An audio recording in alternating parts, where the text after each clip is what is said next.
pleasure speaking with Sid Zero from Slipknot and DJ Starscream. How you doing?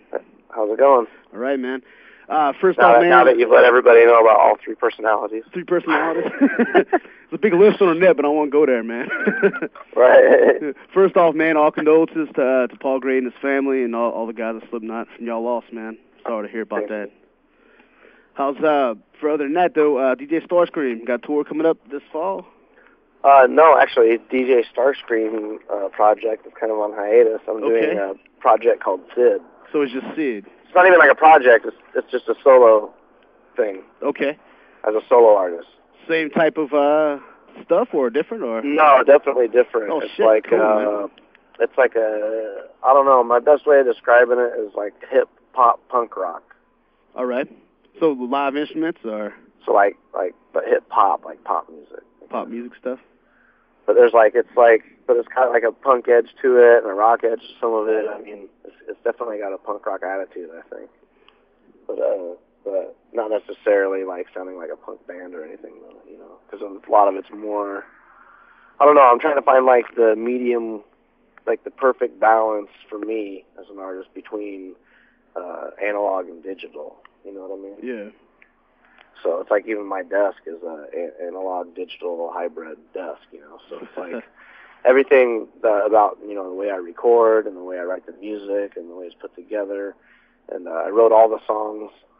I produced everything. I engineered it. I recorded it. I kind of did it all by myself. I had some help from some engineers that work with me in the studio, but for the most part, I had to do the whole thing on my own. I mean, there was days where I was running, you know, from the desk all the way through down the hall, through my live room, and then into the vocal booth, and then, you know, coming back and stopping it. And so it's been a long process. I've been trying to fit it into my busy schedule of all my, you know, different business ventures I'm doing, and as well as, you know, obviously the biggest ones, Slipknot, that, you know, has taken a lot of my, you know, it takes up a lot of my time. So as far as influences, I mean, growing up, I guess, what kind of influence? Because you kind of musically, you're a little bit of everything. All the guys, well, this, not like, got so many different backgrounds. The new one is it's like, I don't know. There's like stuff that's like reminiscent of like some Herbie Hancock or something. You know what I mean? Oh yeah. And then there's stuff that's like Bowie-ish, like David Bowie kind of stuff. But then there's also like stuff that could be, you know, categorized as Tom Waits, you know, so, or even, you know, Prodigy or some UK like grime or even like you know, a mainstream US like Macy Gray type of track, you know. Oh, all right.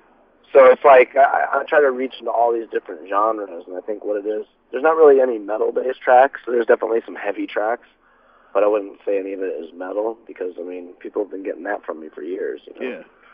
So, and then a lot of the mashup stuff I did with, like, as DJ Starscream with Jungle and mashing it up with heavy metal bands and stuff, I've kind of been doing that for a long time already and developing this kind of, like, fine-tuned, dirty sound, you know what I mean? Yes, you kind of go back so to the now I'm bringing this fine-tuned, dirty sound into, like, all different other genres of music that I enjoy, you know, performing and writing and, you know. Yeah, so kind of going back to the basics of how, you know, the basics of sound, I guess. In a way, yeah. Not trying to amp up in any. I call my sound the Miami Vice sound crack. Just a little bit of everything, but nothing definite. Right. Cool, yeah. It's the Miami Vice sound crack. That was the first cassette tape my dad bought me with my first boombox. Oh shit. The Miami Vice soundtrack. So it's kind of like, you know, I've developed this sound, but I call it sound crack because it's just this dirty. There's this dirtiness about it and this ugliness about it that's, you know, I don't know. It's just in your face. You know what I mean? Oh yeah. And and then also with the fact that it's like crack. Like you have to keep listening to it. You know. Which is good, man. That's what you want. Yeah. You keep coming back to it, and anybody can be. Oh, they look closed, baby. Anybody could be, you know.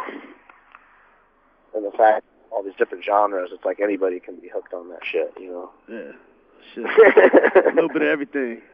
Yeah. The way to do it. Well, I mean, you know, growing up as a youngster and, like, in the age I am, I'm 33 now, so there was, like, in my youth, there was, like, a lot of drug stuff going on, and, like, experimentations and like people like discovering other stuff, and like everything from like, you know, pot to LSD to crack was around, you know, and different people like either selling it or doing it or myself experimenting with things. So it's like it's all there for. I got to see, let's say when I was younger, a lot of different walks of people. Yeah. That, and it didn't matter who you were or what kind of background you had. Nobody was exempt from being a slave to that world. Yeah. You know? Yeah, I'm the same age, man, so I definitely can relate. Yeah, so it was like I saw all kinds of people. I was just like, wow, like everybody's hooked on shit, you know? Like everyone's on something, you know? Yeah. And I kind of just, you know, perceived a lot of all of that, and it was just that Miami Vice soundtrack is like no one's exempt from it. You know what I mean? I'm trying to provide something for everybody. You know what I mean? So suck everybody in. I want to be like a fast food guy on the corner where I can give it to everybody what I got. Well, man, what do you think? But I'm providing something better than fast food. You know what I mean? What do you think? Like the Slipknot fans and the hardcore fans, like DJ Starscream fans, kind of perceive this album? I don't know. I mean, they're definitely it's going to trip them out. They're definitely not expecting it, but there's qualities of it that I think they're really going to like. You know, because you know, there's all kinds of influences in my life. You know, everything from, you know, Beatles and the Stones and James Brown and Otis Redding, all the way up to, you know, through jazz and like Billie Holiday and Thelonious Monk, and then all the way up to, you know, Bowie and all of that stuff, and all of the 80s pop and like Herbie Hancock, and then it, you know, it goes up into more recent like Prodigy and other stuff. You know, it's just this our generation is so overblasted with like all of this craziness of music of different styles, where you know, we're all at this point in life where it's like almost every style of music is accepted by everybody. You know what I mean? Yeah. Well, when I was young, there was a lot of segregation going on between music styles. Yeah, but see, when we were younger, it was basic. It was, you know, rock, metal, pop, rap. Yeah. You know, but now there's 18 different genres for each one. You know, there's radio rock, heavy rock, metal, death metal, black metal. Now it's just ridiculous. It's like I think I'm getting ready to come with something different. You know what I mean? And you can't really pinpoint it. It's like, you know, I'm genre defying. Hell yeah. It's crack. Yeah, it's basically what it is.